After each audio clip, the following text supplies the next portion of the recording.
Es importante en estos momentos que existe una coyuntura bastante crítica en nuestro ámbito regional, como es el estar viviendo bajo la presencia de un cambio climático, tener problemas de radiación ultravioleta que va creciendo. Ya nosotros el año 2013 como país hemos ocupado el primer lugar en el mundo por la radiación ultravioleta. Hemos llegado cerca a los 17 de intensidad. Por estos días estamos entre los 12 y 13, mientras que nosotros como seres humanos podemos soportar hasta 8. En adelante cualquier incremento puede generar serios problemas. También tenemos un problema entre que si se da o no se da un fenómeno del Niño. Por ahí, haciendo evaluaciones con algunos de los colegas de acá del colegio, igual con los colegas de la Autoridad Nacional del Agua, probablemente tengamos una situación crítica en cuanto a escasez de agua. Pero lamentablemente esta incertidumbre, debido al cambio climático, hace de que estemos continuamente en situación de vulnerabilidad. Hablar de lo que es el tema hídrico es poner en el tapete una gran cantidad de puntos por tratar. Por eso que al diseñar este programa hemos escogido los más elementales. Primero, como ven ustedes, qué cosas se habla cuando se dice, por ejemplo, un plan hídrico regional, que abarca desde Chincha hasta Nanja, incluyendo en su conjunto las cuencas hidrográficas. ¿Qué pasa cuando hablamos de la situación de las defensas ribereñas, la situación de los canales de riego? ¿Qué pasa cuando hablamos de la calidad del agua? De la misma manera, cuando se quiere hacer gestión de recursos hídricos, ¿qué dicen las normas? De igual manera, ¿qué dicen las autoridades presentes, electas? ¿Cuáles, como ya se mencionó, las probables alternativas de solución frente a esta problemática creciente? Y así, sucesivamente, una serie de temas. Específicamente hemos invitado a los amigos del CENAMI y a consultores externos para que toquen precisamente la situación de los recursos hídricos y el cambio climático. La idea es de que a través de los que asistan y a través de ustedes, especialmente los medios de prensa, la comunidad esté informada y, por qué no decirlo, nuestras autoridades locales. Hay que hacer mucho. Yo me atrevo a decir que de repente ya no hay mucho por desarrollar en cuanto a propuestas de proyectos para atraer más agua, o sea, mejorar la oferta hídrica. Lo que no tenemos costumbre es hacer gestión de la oferta y menos aún gestión de la demanda. Teniendo problemas en la infraestructura del riego, los canales de riego se han venido reduciendo su capacidad de conducción desde hace un buen tiempo.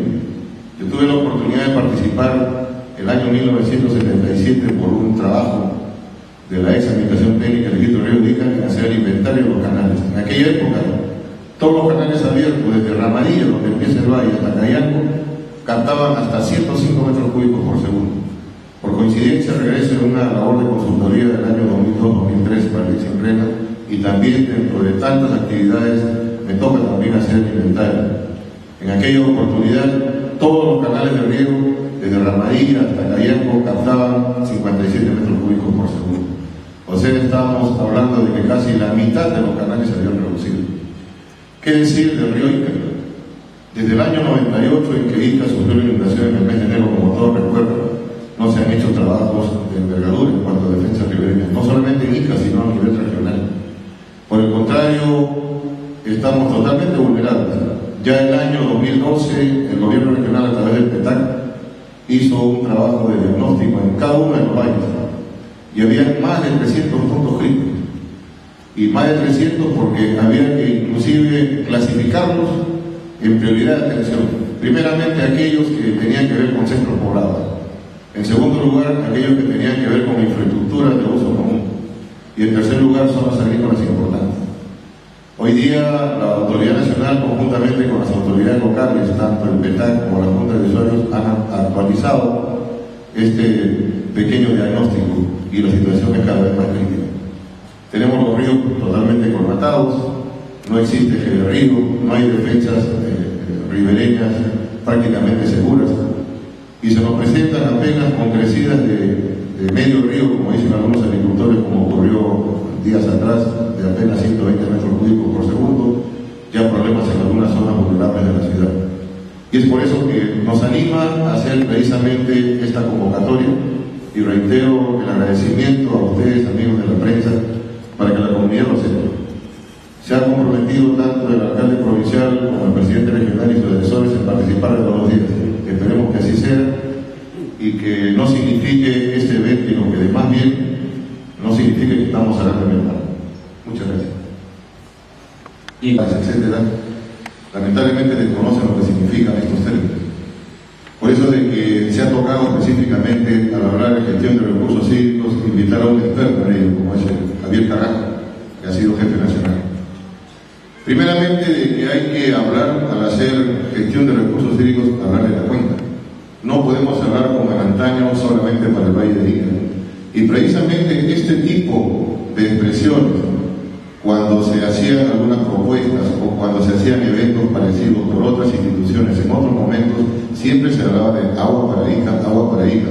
Significaba un poco como que se marginaba al resto de los pueblos que están en la zona media y alta de la cuenca. Y eso quizás ha generado un poco de aspereza con los hermanos de Huancavelica y de Ayacucho, según las cuencas que corresponden al ámbito regional. Entonces, se trata de explicar qué significa realmente una gestión integrada de recursos hídricos, ¿no? Y en las normas internacionales, inclusive en normas nacionales, específicamente en la Ley de Recursos Hídricos se habla, la gestión del agua se hace por cuencas hidrográficas. Entonces, ese tema tenemos que tratarlo por ahí. Por otro lado, no sabemos manejar la demanda. La Ley de Recursos Hídricos es bien clara, menciona que todo usuario, tanto de agua superficial como de agua subterránea, que tiene su licencia, debe tener una alta eficiencia en el manejo del recurso hídrico. ¿Por qué razón? Porque estamos gastando más del agua que realmente se requiere por los cultivos. Y por otro lado, no estamos acostumbrados a trabajar con lo que se llama balances hídricos, o sea, de cuánto agua disponemos y de cuánto agua requerimos. Entonces, esto y otras situaciones más hacen de que realmente estemos en una situación de crisis. Por otro lado, nos hemos acostumbrado a hablar de que los descensos de los niveles de agua subterránea son única y exclusivamente responsabilidad, por ejemplo, a nivel del Valle de Ica, de las empresas exportadoras. No necesariamente, amigos. Les hablé temprano, no cabe agua en los canales, que se ha reducido la capacidad de conducción. Tenemos dificultades en el río, las bocatomas recién se están remodelando, pero algo bastante crítico que de repente no se le ha dado la importancia es la gran barrera de cemento que cruza desde Comatrana, Huacachina, transversalmente el valle hasta la Tiguina, Parcona. Si ustedes analizan en algunos gráficos que oportunamente he colocado con diferentes charlas, inclusive me permito, disculpen el yo en estas circunstancias, con un grupo de amigos haber creado a través de una cuenta del Facebook, un grupo que se llama Cuenca del Río Ica, los invito a participar. Ahí precisamente detallo cómo el cemento ha venido desplazando al gobierno, vale decir, por un desorden territorial, y esto lo he dicho no ahora, sino en varias oportunidades, zonas estratégicamente agrícolas que servirían para la recarga del acuífero en esta zona importante como es la zona media del valle, hoy día son cemento. Ustedes que probablemente transitan diariamente entre Ica y Parcona, entre Ica y la Tiguina, observen que progresivamente la área agrícola se viene cambiando por cemento. Hoy día nos quejamos del problema de Huacachina. ¿A quién responsabilizamos del problema de Huacachina? No necesariamente la alternativa es perforar un pozo al costado pensando que va a tener un mayor caudal, porque le vamos a poner una mejor bomba. Y eso no es así. Una zona estratégica como el caserío Comatrana, hoy creo que apenas queda un 10 o 15% de área agrícola, el resto ya son urbanas. Ustedes se acordarán la antigua rinconada de Huacachina, en la zona agrícola, hoy ya son urbanas. Hay grandes residenciales, grandes urbanizaciones. Y sin embargo, los pocos pozos que se perforan con fines poblacionales, que no están prohibidos por la veda, no abastecen a 24 horas del día. Y se ve cómo hay una contaminación del paisaje en todas estas urbanizaciones, porque todas las viviendas tienen tanques elevados, y aún así no les alcanza el agua a las 24 horas. Y seguimos avanzando transversalmente. Entonces, el flujo de aguas subterráneas que circula de norte a sur, camino al mar, se ve interrumpido porque no hay recarga suficiente por un lado, y de ahí a partir del sur de la ciudad hacia Upucaje se ve interrumpido porque existe una gran cantidad de pozos, algunos clandestinos, otros que no tienen los instrumentos de medición como los caudalímetros y caudalómetros, y no hay un régimen de explotación adecuado, de tal manera que esa sobreexplotación más el déficit de recarga hace de que casi esté en unos niveles críticos en el acuífero. Entonces esto somos conscientes como colegio, pero lamentablemente lo que falta es articular a las entidades responsables para poder tener una base de datos realmente confiable. Por su lado, felizmente, se ha hecho un convenio entre la Autoridad Nacional, el Gobierno Regional y la Junta de Aguas Subterráneas del Valle de Ica, y están trabajando precisamente en la recarga del acuífero.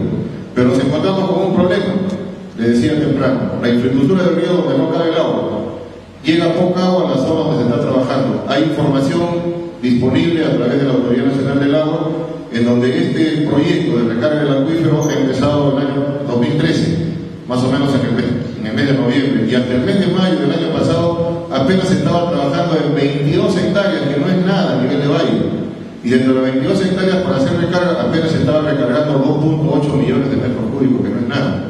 Y sin embargo, cuando tenemos datos oficiales, por decir así, de la Junta de Aguas Subterráneas del Valle de Ica, se dice que se pierde el mar promedio anual entre 60 a 70 millones de metros cúbicos. Y coincide que esta cantidad de agua que se pierde el mar es lo que se tiene como evaluación de la campaña de Choclococha en la Bocatón de la Chirana. O sea, estamos regalando el equivalente al agua almacenada en Choclococha puesta en el valle, la estamos regalando como excedente de agua al mar. Entonces, esto es error en la gestión de la demanda y error en la gestión de la oferta. Por eso es que tenemos que sincerar información, articularnos entre instituciones, siendo el colegio y la universidad, de repente lo que queremos es lidiar esto, porque las cosas están dadas, simplemente hay que articularlas y hacer que las autoridades responsables realmente se vinculen. Aquí no estamos con que porque yo soy del color político tal y tú eres de otro, yo no te hago caso, o borrón y cuenta nueva y yo empiezo de cero. Tenemos que desterrar este tipo de actitud.